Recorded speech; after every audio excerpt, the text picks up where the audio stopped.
Critics का कहना ये है कि एक मुस्लिम कम्युनिटी को टारगेट किया जा रहा है।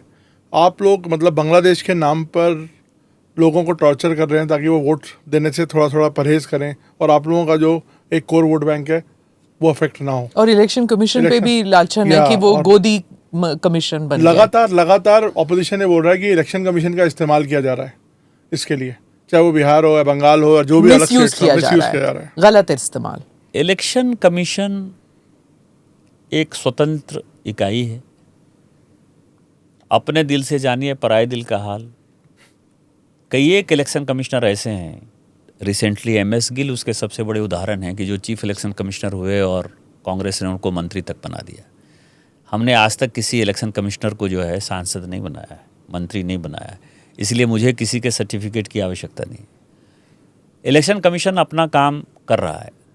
इस देश में हिंदू, मुस्लिम, सिख, ईसाई, बौद्ध, जैन, पारसी, यहूदी इस देश के नागरिक हैं। उनको कोई सरकार चाह भी ले तो भी जो है उनके साथ गलत नहीं कर सकती। भारत का संविधान उनको वो अधिकार देता है। समस्या कहां है? समस्या है बांग्लादेशी घुसपैठियों से। और यदि बांग्लादेशी घुसपैठिए मुसलमान हैं तो हम क्या कर सकते हैं?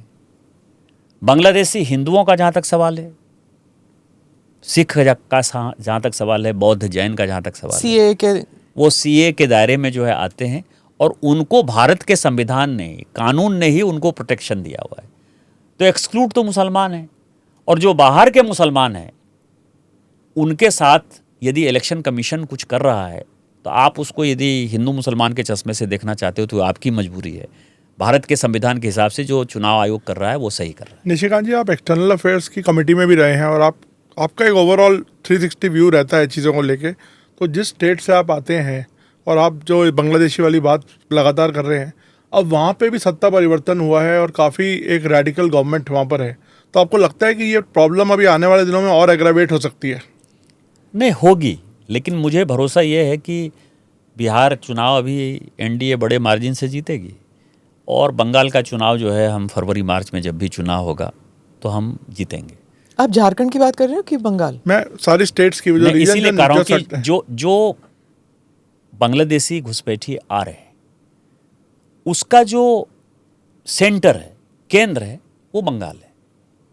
बिहार के चुनाव का असर जो है वो बंगाल पर पड़ेगा और बंगाल में जिस दिन भारतीय जनता पार्टी की सरकार आ जाएगी तो फिर झारखंड सरकार चाहकर भी बांग्लादेशी घुसपैठियों को नहीं। पर आपकी तो सीट घटे हैं वहां पे। हमारा 25 था, अब 26 हो गया। 26, हाँ। तो मतलब सीटें जहां थे, बहुत बड़ा एलिगेशन आप लगा रहे हैं कि आप कह रहे हैं कि बंगाल सरकार ही इस घुसपैठ की जिम्मेदार है मूलतः।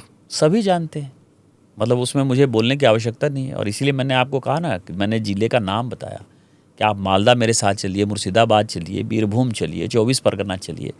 यदि आपको कोई कल्चर भारत से मिलता हुआ नज़र आ जाए वहाँ के रहने वाले लोगों से, हमारे यहाँ पाकुड़ चलिए, साहबगंज चलिए, किशनगंज चलिए, अररिया चलिए, तो फिर आप मुझे कहिए।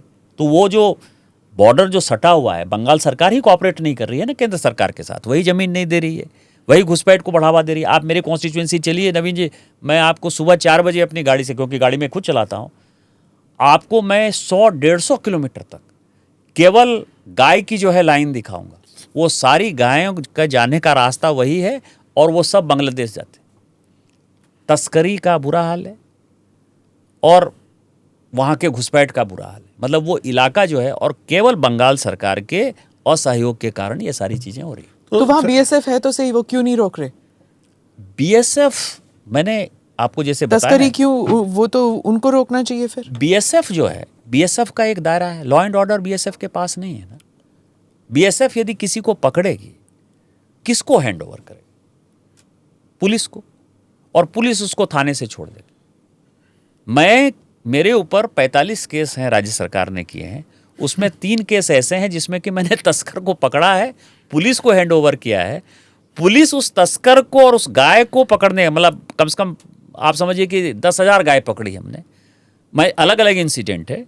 तस्कर को मैंने, मेरे साथ जो एस्कॉर्ट चल रहा है, मतलब जो SHO है उस थाने का, उसको मैंने कहा है कि ये पकड़ लो, उसने पकड़ लिया और जब वो थाने आता है मुझे एस्कॉर्ट से छोड़कर, तो वो तस्कर मेरे ऊपर FIR करता है, और वो तस्कर तो छूट ही जाता है, वो कहाँ चला गया nobody knows. Do subscribe to the ANI Clips channel to get shorter versions of this podcast. Click here to watch the full episode.